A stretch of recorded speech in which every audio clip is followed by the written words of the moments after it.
Bon dia, soc Laura Bossa, soc psicòloga especialista en psicologia clínica de l'Hospital Santa Maria i estic a la unitat de fibromiàlgia i fatiga crònica. La idea de realitzar aquest vídeo és explicar què és el dolor crònic i veure la relació que hi ha entre el dolor i els aspectes psicològics, de forma que puguem entendre quins aspectes empitjoren el dolor i què és el que podem fer per millorar aquest dolor. Què és el dolor? Doncs és una sensació desagradable, conseqüència d'una lesió o símptoma de malaltia. Normalment el dolor agut és inferior a 6 mesos, acostuma a respondre a tractament i desapareix un cop desapareix la lesió. El dolor és un mecanisme adaptatiu de protecció. Què vol dir això? Vol dir que, per exemple, imaginem-nos que estem cuinant i ens cremem, no? Automàticament tenim dolor. El dolor ens avisa de que alguna cosa està passant, no? I aquest mateix dolor fa que automàticament retirem la mà, ens ajuda, ens protegeix. Per tant, també entendríem el dolor com producte de múltiples factors entre els que es troben la lesió, el significat del dolor, el context o la cultura. Per exemple, parts, no? Hi ha molta gent que fa part sense epidural i té part sense dolor, no? O almenys aquell dolor li posa un significant que fa que no faci tan mal. I en tot cas el dolor és una experiència sensorial i emocional desagradable que experimenta una persona de forma única per amb ell. Fins ara hem parlat del dolor agut, no? Però el dolor de la fibromiàlgia és un dolor crònic. Per tant, continua sent una sensació desagradable, però ara és conseqüència d'una sèrie de canvis químics i neuronals d'hipersensibilització. És a dir, la persona és més sensible al dolor, té dolor quan altres persones no en tenen. Aquest dolor acostuma a ser superior a 6 mesos i és refractari al tractament. Per tant, ja no és un mecanisme adaptatiu, sinó que seria un procés maladaptatiu i acaba sent un problema de salut i funcional. Per tant, fixeu-vos que amb aquesta definició de dolor, tant la del dolor agut com del dolor crònic, intervenen aspectes tant biològics com psicosocials. Aquesta xerrada es basarà en els aspectes psicosocials, no? Que és tot allò que està afectant el dolor. Començarem explicant quins són aquests factors que empitjoren el dolor. Començarem parlant de conductes. Què és allò que la persona fa que pot empitjorar el dolor? La primera conducta és el sobreesforç o la sobreactivitat. Què és un sobreesforç o una sobreactivitat? Bé, si comencem a fer una tasca i en un moment determinat aquesta tasca fa que aquest dolor incrementi una miqueteta i en aquell moment parem, el dolor en uns 20, màxim 30 minuts tornaria al nivell basal. Una altra tasca que empitjora el dolor seria la inactivitat. La inactivitat com empitjora el dolor? Clar, hi ha persones que diuen que si faig coses tinc dolor, per tant, el millor és no fer res. No, si no faig res, els músculs es descondicionen, perden la tonificació muscular, amb la qual això suposa que qualsevol petita tasca suposarà major esforç per a aquell múscul, de forma que incrementarà el dolor i, per tant, com incrementarà el dolor, es mantindrà aquest bucle d'inactivitat. Per altra banda, la inactivitat genera sentiments d'inutilitat, la persona deixa de fer activitats gratificants, activitats socials, amb la qual disminueix l'estat emocional i hi ha una relació directa, que molts de vosaltres ja sabreu, entre l'estat emocional i el dolor, de forma que en disminuir l'estat emocional incrementa el dolor. En incrementar el dolor, la persona tendeix encara més a la inactivitat, generant un bucle d'inactivitat. Altres conductes que empitjoren el dolor, per exemple, l'aïllament, els conflictes interpersonals, el no afrontar els problemes o el no posar límits, incrementen el dolor des del malestar emocional. Ja hem comentat que el malestar emocional empitjora el dolor. Emocions. Quines emocions empitjoren el dolor? Bé, en general, totes aquelles emocions negatives, com ara la tristesa, la por, la ràbia, la culpa. En general, totes les emocions negatives o intenses, per exemple, una alegria molt intensa també pot suposar un increment del dolor, perquè no deixa de ser un increment de la tensió muscular. Com incrementen el dolor les emocions? Bé, entenem que una emoció és una reacció corporal davant d'una situació, En aquell moment, quan hi ha una emoció, sobretot estem parlant d'una emoció negativa, acostuma a disminuir la serotonina. La serotonina és un neurotransmissor que està relacionat amb el dolor. Incrementa la vasoconstricció i incrementa la tensió corporal, muscular, de forma que tot això el que fa és incrementar el dolor. En incrementar el dolor, alhora s'incrementa l'emoció. En incrementar-se l'emoció, automàticament torna a disminuir la serotonina, incrementar la vasoconstricció, incrementar la tensió muscular i tornaríem una altra vegada amb un bucle. Per altra banda, quan una persona, per exemple, està trista o té una emocionalitat negativa, acaba actuant moltes vegades en base a aquesta emoció. Per exemple, acaba abandonant activitats gratificants, evitant relacionar-se amb altres persones, aïllant-se, moltes vegades inclús acaba abandonant obligacions o tasques a fer, entrant al bucle de la inactivitat, evitant situacions, per exemple, que li generen ansietat o fent conductes de fugida, aquelles conductes que, per exemple, pot fer una persona que immediatament la fan sentir bé, però a la llarga li generen problemes, com per exemple seria el menjar o les compres compulsives.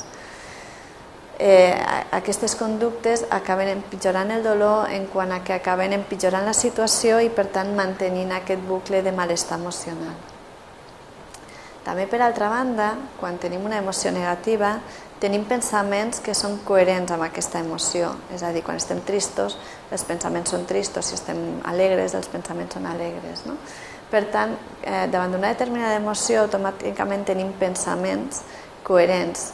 Clar, en un moment determinat en què estic trista i els meus pensaments són tristos, aquests pensaments tristos el que fan és empitjorar, incrementar aquesta tristesa, de forma que encara incrementaran més aquests pensaments tristos i entrarem en aquest bucle d'emoció-pensament que cada vegada el que va fent és incrementar el malestar emocional.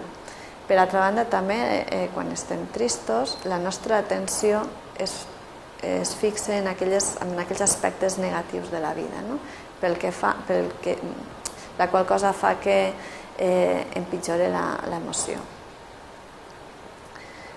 No obstant, parlàvem de que una emoció és una reacció corporal reactiva en una determinada situació, però aquesta situació la filtrem i la filtrem en base a la nostra personalitat, a la nostra forma d'entendre i viure la vida. Aquí parlaríem d'actituds. Anem a veure quines són aquelles actituds que empitjoren el dolor. I empitjorarien el dolor en base també a això, al malestar emocional que poden arribar a generar i a les conductes que acabem fent. Per exemple, catastrofisme i manca de control del dolor. El catastrofisme què seria? Seria la creença de que, per exemple, en el cas del dolor, tenir dolor és el pitjor que em pot passar, és una catàstrofe. Clar, quan una persona sent que tenir dolor és una catàstrofe, evidentment té por a tenir dolor. Per tant, quan comença a tenir por a tenir dolor, pot entrar al bucle de la inactivitat, de no fer res per no tenir dolor. La manca de control del dolor també, és a dir, quan una persona sent que no pot controlar, no pot fer res per controlar el dolor, té por a tenir dolor.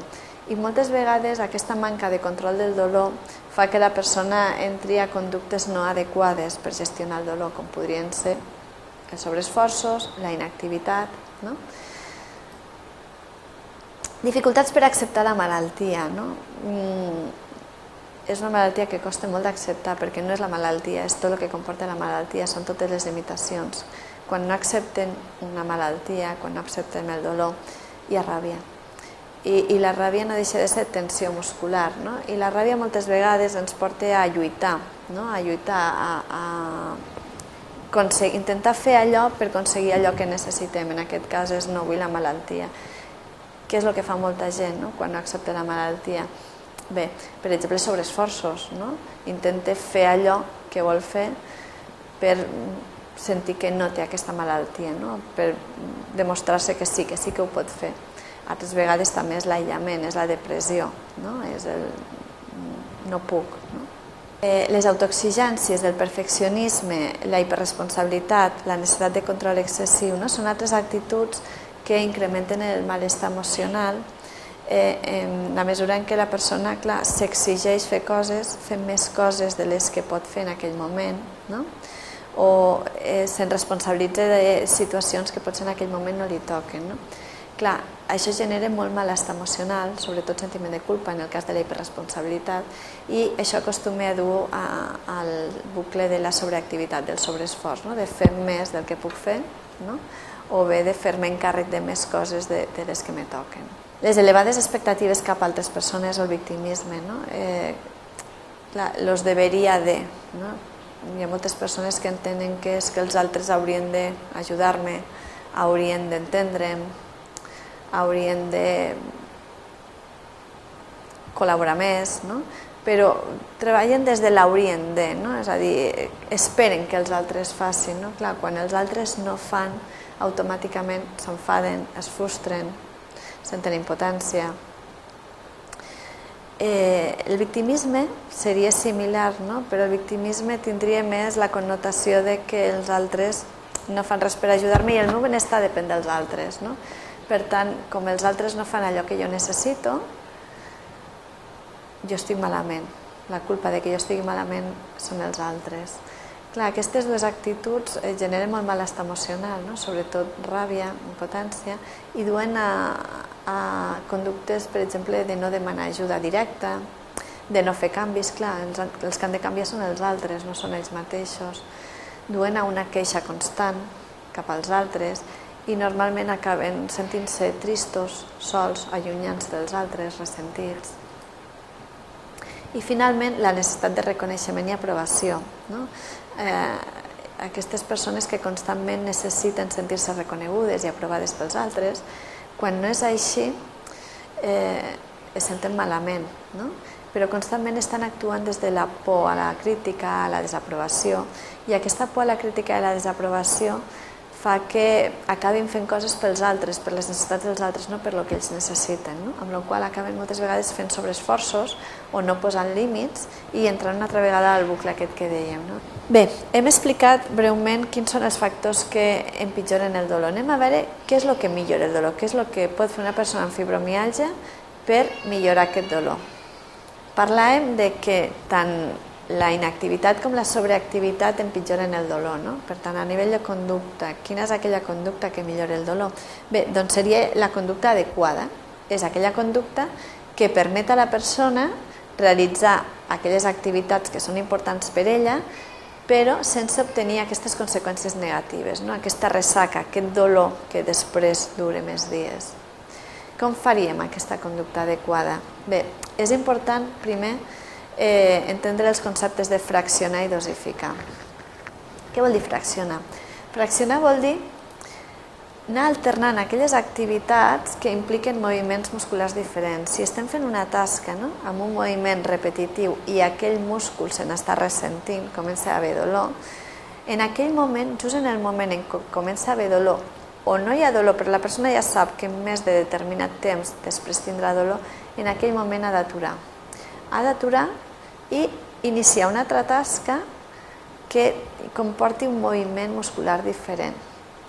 Per tant, implicaria un altre múscul.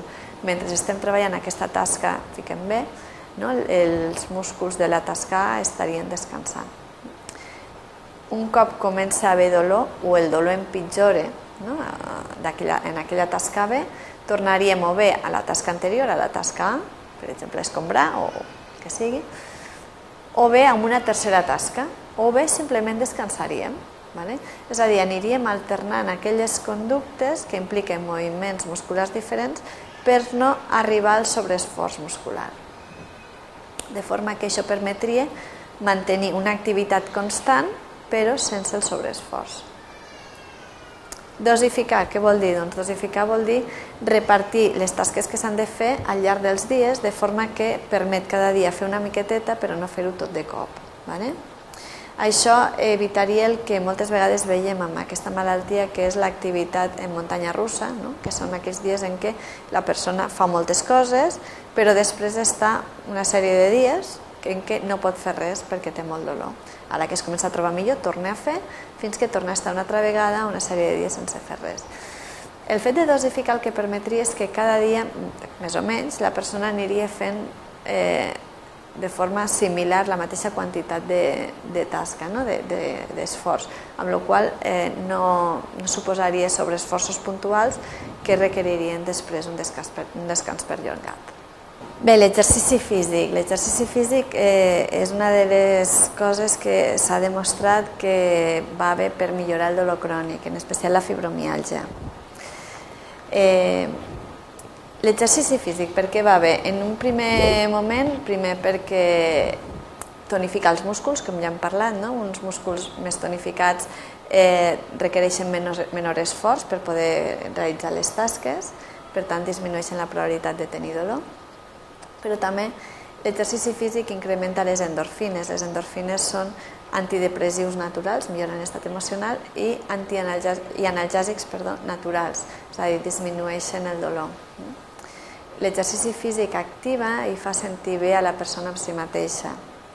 No obstant, per fer l'exercici físic no es pot fer de qualsevol manera, sinó que s'han de seguir una sèrie de normes. Primer, l'exercici físic ha de ser gradual, hem de començar a poc a poc, sobretot si es parteix d'una situació en què la persona no està fent exercici físic, començant fent 5-10 minutets en funció de les limitacions de la persona i anar incrementant cada dia una miqueteta. L'ideal seria fer aquell temps de caminar, per exemple, o d'exercici físic que permeti a la persona mantenir l'exercici físic de forma diària sense al dia següent tenir més dolor o estar més cansat. L'exercici físic hauria de ser aeròbic, però també van bé exercicis d'estiraments, de mobilització articular o inclús exercicis lleus de tonificació. És important que no hi hagi moviments bruscos ni que sigui un exercici d'alt impacte i ha d'estar adaptat a la persona i a les seves limitacions. Per exemple, si hi ha lesions a les cames, potser el fet de caminar no serà el millor exercici, haurà de fer algun exercici, per exemple, d'aigua. Bé, establir objectius i objectius realistes. Està clar que quan una persona comença a tenir fibromiàlgia, moltes de les coses que feia abans ja no les pot fer. Llavors, la persona ha de readaptar els seus objectius. Ha de posar-se objectius realistes a les limitacions actuals, adaptats a les seves condicions, i els ha d'organitzar temporalment, de forma que en aquest temps ha d'incloure aquells episodis o aquells espais de descans, per no haver d'estar constantment fent, el que suposaria que acabaria sent un sobreesforç. Per altra banda, com bé dèiem, la persona no pot fer tot allò que feia abans, ha de prioritzar, i ha de prioritzar en funció de lo que és important per a ell.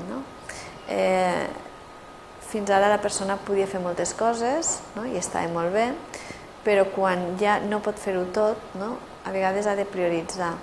Ha de prioritzar entre potser tenir la casa neta o la pròpia salut, el dolor. I ha de començar a qüestionar-se quins són aquells valors que fins ara anaven bé, funcionaven, li feien sentir bé, però ara estan interferint. El fet de necessitar tenir la casa neta, el fet de necessitar arribar a tot arreu, pot estar interferint en la salut. La persona ha de balancejar els valors i prioritzar aquells que són més importants per a un mateix. Activitats gratificants, important. Quan una persona treballa, en principi és un desgast, però per altra banda també en part gratifica, sobretot si és una feina que a la persona li agrada, la fa sentir bé. Quan una persona té dolor o té un dolor molt intens, el fet de treballar o simplement fer les seves obligacions ja és un desgast multiplicat per 2, el desgast de la feina més el desgast del dolor. I no només això, sinó que a més la gratificació que li genera el fer aquelles obligacions disminueix, perquè ho està fent amb dolor. Per tant, es multiplica el desgast i disminueix la gratificació. Per tant, és important obligar-se a fer aquelles activitats que generen gratificació, aquelles activitats gratificants, que són importants per la persona, que li fan sentir bé. aquelles activitats que permeten carregar piles. No? Per què? Perquè si hi ha un desequilibri entre el desgast i la gratificació, disminueix l'estat emocional i és important reequilibrar aquest equilibri. Per tant, és important posar, incloure dintre les nostres coses a fer, dins dels nostres objectius diaris, aquelles activitats gratificants que ens fan sentir bé. A vegades ens trobem amb persones que no han fet mai activitats gratificants, que s'han dedicat tota la seva vida a treballar o a cuidar dels altres. Llavors és important començar a fer una llista, no? Quines coses crec que m'agradaria fer, quines coses m'agrada fer, i començar a obligar-se a fer-les. Altres persones sí que s'hi han dedicat a fer activitats gratificants, a l'oci, però troben que ara ja moltes d'aquestes activitats no les poden fer. Bé, aquí es podrien fer dues coses, o bé adaptar-les, no? Potser no puc anar a caminar i fer pics de muntanya molt alts, però potser puc fer una mica de senderisme per la muntanya, adaptar-les a les limitacions o bé canviar-les, no? Si abans m'agradava anar a pujar muntanyes, ara no puc, però potser trobo una altra afició que també descobreixo que m'agrada. Per tant, és un procés de búsqueda, no? D'anar cercant activitats i anar descobrint què és el que m'agrada, què és el que gaudeixo, què és el que no gaudeixo. Bé, quan ve la fibromiàlgia, no només ve sola, sinó que ve acompanyada de problemes, problemes familiars, laborals, de parella, econòmics, interpersonals. I aquests problemes el que fan és incrementar el malestar emocional i el dolor. És important afrontar els problemes, resoldre'ls. Però com? Buscant un temps i un espai cada dia per intentar dedicar-se a pensar en aquests problemes, intentar buscar-hi solució, intentar posar en marxa aquestes solucions, buscar informació, i intentar la resta del dia evitar pensar en aquests problemes, intentar viure el present, perquè clar, en augmentar els problemes moltes vegades el que fem o el que fa la persona és incrementar aquest bucle de preocupació, de té por, està preocupat, pensa i com més pensa més preocupat està.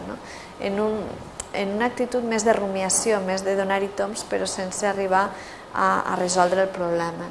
Llavors sí que seria important poder parar un moment al dia, dedicar aquell temps a resoldre problemes, sentat en una taula, amb un paper i llapis davant, buscant alternatives, valorant pros i contres i intentant decidir què és el millor per a ell, en funció de si mateix, del que és important per a ell. I la resta del dia viure el present, intentar no entrar en aquest bucle rumiatiu. El fet de resoldre problemes millora l'autoestima de les persones, millora el sentiment d'autoeficàcia, la sensació de control i disminueix aquest malestar. En quant als problemes interpersonals, també, és a dir, quan comença la fibromiàlgia comencen a canviar les condicions, augmenten les necessitats, augmenten les limitacions de la persona, però molts cops es mantenen les expectatives dels altres, de forma que incrementen els problemes personals, interpersonals. La persona necessita demanar ajuda, necessita dir que no, posar límits i moltes vegades necessita expressar el malestar. Per tant, s'han de redefinir els rols, les dinàmiques, com? Mitjançant la comunicació assertiva. Què és la comunicació assertiva? Doncs és aquell estil de comunicació que permet defensar els drets de la pròpia persona però també respectant els drets dels altres. I quan parlem de drets estem parlant, per exemple, del dret a dir que no, del dret a tenir sentiments i expressar-los, a demanar el que necessite, a fer el que vulgui amb el seu propi cos, temps i propietat, a cometre errors i ser-ne responsable, a fer menys del que humanament és capaç de fer, a sentir-se bé amb si mateix, a decidir si satisfà les expectatives dels altres o a tenir necessitats i que siguin tan importants com les dels altres. Per tant, és important tenir clar que la persona té aquests drets, evidentment que els altres també tenen aquests drets, Jo tinc dret a demanar el que necessito i evidentment l'altre també té dret a dir que no. Quan parlem de descans, parlem per una banda del son i per altra banda del descans al llarg del dia. En quant al son, és important mantenir una bona higiene del son, cuidar el son per tal d'intentar dormir el millor possible. Ja sabem que en fibromiàlgia el son és una de les coses que s'alteren i per tant és molt important cuidar aquesta higiene del son. Com? Mantenint horaris rutinaris, sobretot a l'hora d'aixecar-se cada dia a la mateixa hora. Anar-se'n a dormir, intentarem que també, però sempre anar-se'n a dormir és quan la persona té son. Evitar anar-se'n al llit quan la persona encara no té son, perquè entraria a la preocupació, als pensaments i probablement a l'activació mental. Intentar evitar dormir durant el dia per mantenir una pressió de son adequada i que permeti a la nit poder tenir més son i poder tenir aquest son més constant al llarg de la nit.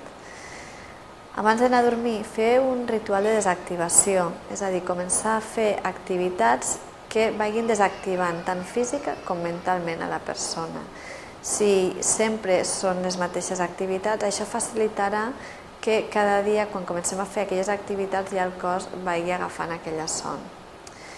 I, sobretot, el control dels estímuls. Què vol dir això? Vol dir que intentar controlar aquells estímuls que dificulten l'agafar el son. Per exemple, evitar fer qualsevol activitat al llit que no sigui dormir o bé també tenir relacions sexuals. La temperatura a l'habitació ha de ser una temperatura adequada, evitar que hi hagi llum i evitar que hi hagi soroll. Si la persona no pot dormir, el que hauria de fer és aixecar-se del llit i tornar o bé a fer aquell ritual de desactivació o fer aquella activitat que li permeti evitar preocupar-se i que li permeti agafar el son. Per exemple, podria ser o bé llegir o bé anar-se'n a la tele, depèn del que la persona vegi que li va millor. Per altra banda, durant el dia és important anar interposant descansos breus que permetin a la musculatura i a la persona anar descansant. Durant aquests descansos breus és important que no només sigui descans muscular, sinó també descans mental.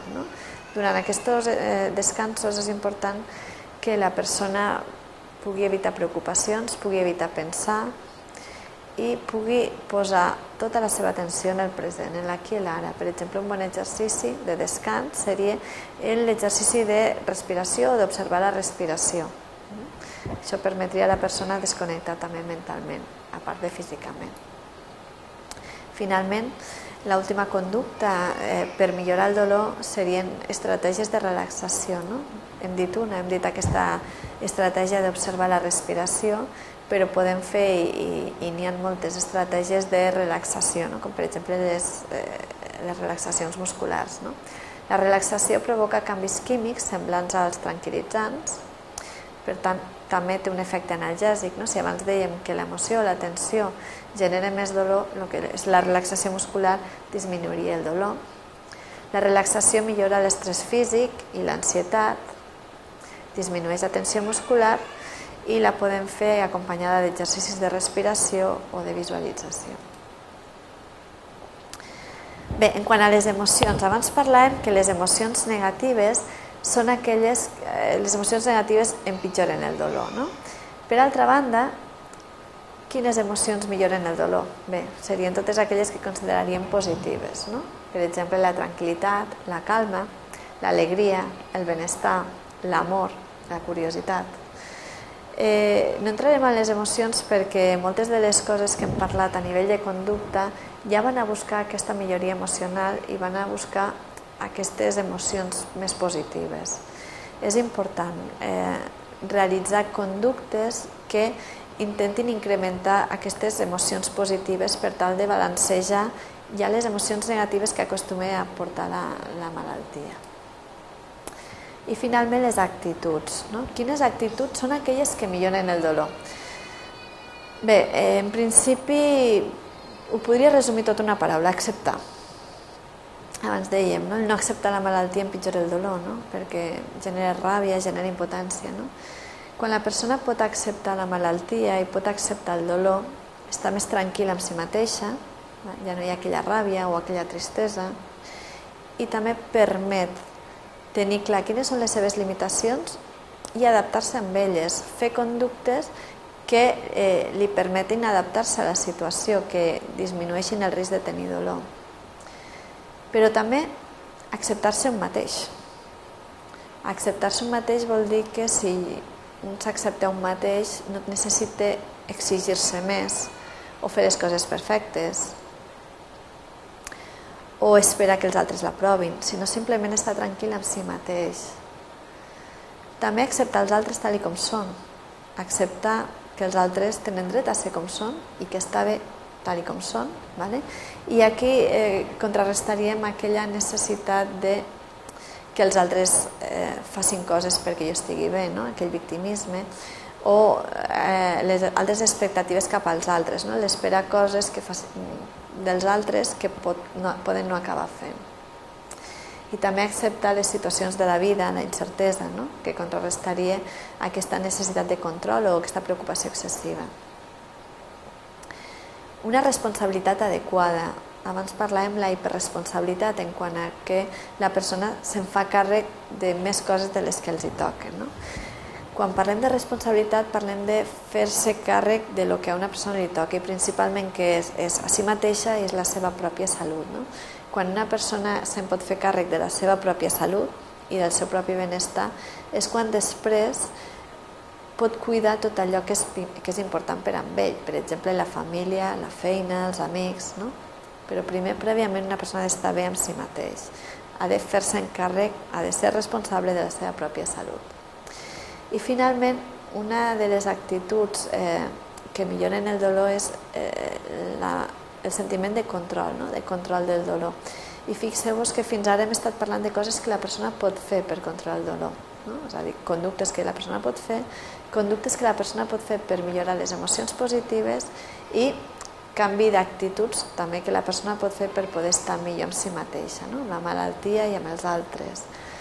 Bé, i finalment m'agradaria acabar amb aquest acudit que diu ¿qué parte le duele? La realitat, no? És a dir, moltes vegades el dolor hi és, està clar, però el que fa més mal és no acceptar la realitat, no acceptar el dolor, no acceptar-se un mateix, els altres, el món. I com diu Buda, el dolor és inevitable, però el patiment, no? Aquest dolor, a més que nosaltres afegim, és opcional. I bé, fins aquí. Moltes gràcies.